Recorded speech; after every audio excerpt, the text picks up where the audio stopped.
আসসালামু আলাইকুম। আগামী নির্বাচনে আমরা যারা সচেতন নাগরিক আছি, সবাই সচেতনভাবে ভালো লোককে ভোট দিব। কোনো দলকে দেখে কেউ ভোট দিয়েন না। গত 16 বছর আমরা দেখেছি, এবং বিএনপির আমল আমরা দেখেছি 1 থেকে 2005 সাল পর্যন্ত। এই দুইটা দলের দিকে চিন্তা ভাবনা করে 1 সাল থেকে 24 সাল পর্যন্ত অ্যানালাইসিস করে আপনারা দয়া করে ভোট দিবেন। কোনো দল কানা হয়ে একজন সচেতন নাগরিক আপনারা ভোট দিয়েন না।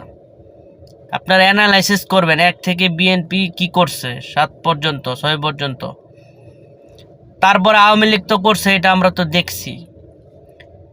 ভবিষ্যতে এসব দলগুলো যদি আবার ক্ষমতা আসে তারা কি করতে পারে সেটা আপনারা ইতিমধ্যেই দেখেছেন।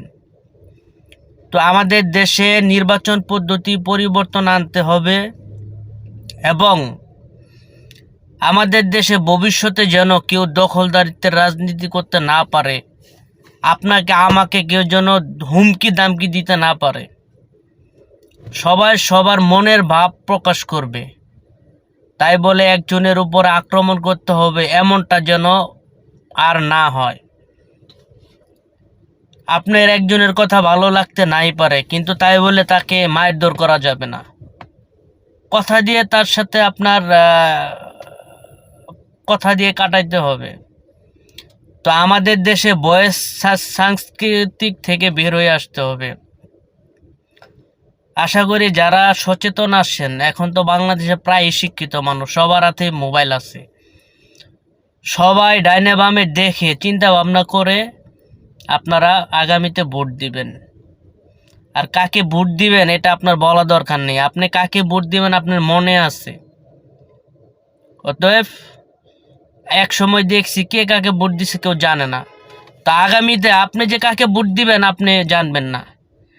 আর দয়া করে আমাদের গ্রাম অঞ্চলে অনেকে টাকার বিনিময়ে, অল্প কিছু টাকার বিনিময়ে তারা ভোট দিতে যায়, যেমন আমি 24 সালে দেখেছি, 18 সালে দেখেছি। তো এই অল্প কিছু টাকার জন্য নিজের একটা মূল্যবান ভোট আপনি বিক্রি করবেন না। আপনি কত দিব, আপনার 1000 2000, আপনি কি টাকা কামান না? কামান। তো 500 1000 2000 টাকা না নিলে আপনার কি হবে? তাই আগামীতে সচেতনভাবে আমরা সুশৃঙ্খলভাবে ভোট দেবো ইনশাআল্লাহ।